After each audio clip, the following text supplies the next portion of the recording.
তৃণমূল আজ দিশেহারা হচ্ছে, ক্রমশ তৃণমূল আজ হতাশাগ্রস্ত হচ্ছে। তৃণমূল আজ বুঝতে পারছে তাদের এই নির্বাচনে ফলাফল আশানুরূপ হবে না।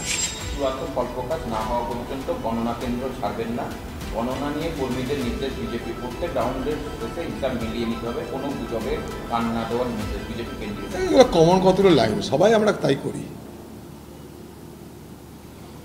কন্যাকুমারীর ধ্যানে নতুন সংকল্প মোদীর। তিনি বলেছেন 25 বছরে নতুন ভারতের ভিত্তি মজবুত করতে হবে, নতুন ভিশন হবে রিফর্ম পারফর্ম ট্রান্সফর্ম। এ পুরনো কথা, রিফর্ম পারফর্ম ট্রান্সফর্ম, এটা মোদির বহু পুরানা জমানার কথা। আবার সেগুলোকে নতুন করে বলছে, আর কী করা যাবে? স্বামী বিবেকানন্দের আদর্শটাকে গ্রহণ করুক, তাহলেই হবে।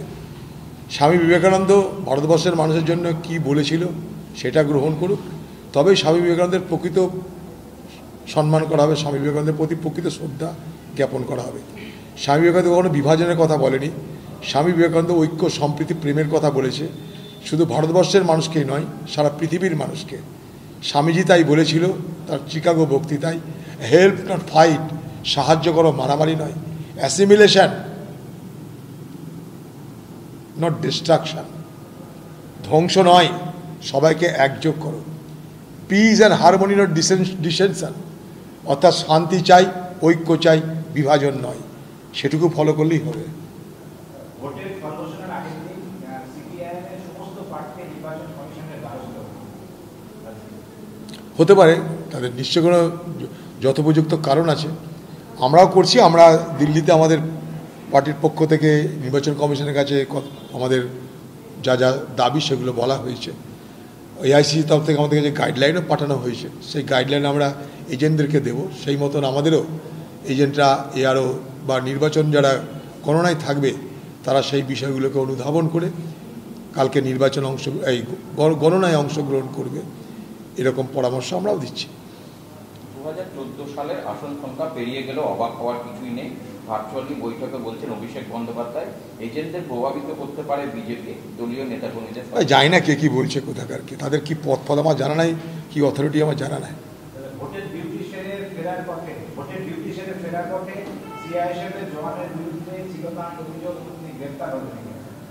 শ্লীলতার অভিযোগ সেই জওয়ানের বিরুদ্ধে, কেন্দ্রীয় বাহিনীর জওয়ানের বিরুদ্ধে শ্রীপুর থানা পুলিশ সেই সিআইএসএফের জওয়ানকে গ্রেফতার করেছে। হতে পারে, তবে নির্বাচন শেষ হওয়ার পর বদলানি বা রাজনীতি দিদি করবে, এটুকু আমি জানি।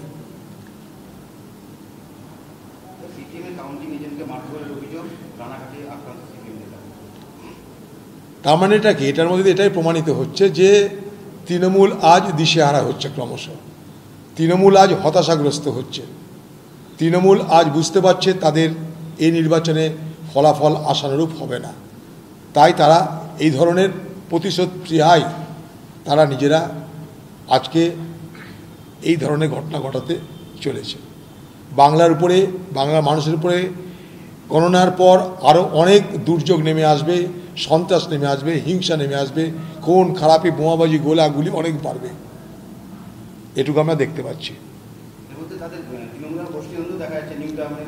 তৃণমূল তো গোষ্ঠী এর মধ্যে আছেই, পুরনো আর নতুন তৃণমূলের গোষ্ঠী। খোকাবাবুর একটা তৃণমূল, দিদির একটা তৃণমূল, এটা তো আছেই, সবাই জানে। বাংলায় এটা ওপেন সিক্রেট, সবাই সব কিছু জানে এগুলো।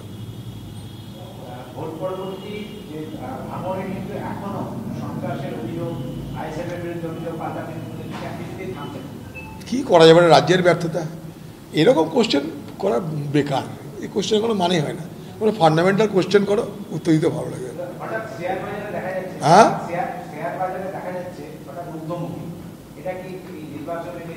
শেয়ার বাজার তো কখনো স্থায়ী থাকে না। শেয়ার বাজারটা একটা ফাটকা বাজার, কখনো ঊর্ধ্বমুখী হয়, কখনো নিম্নমুখী হয়।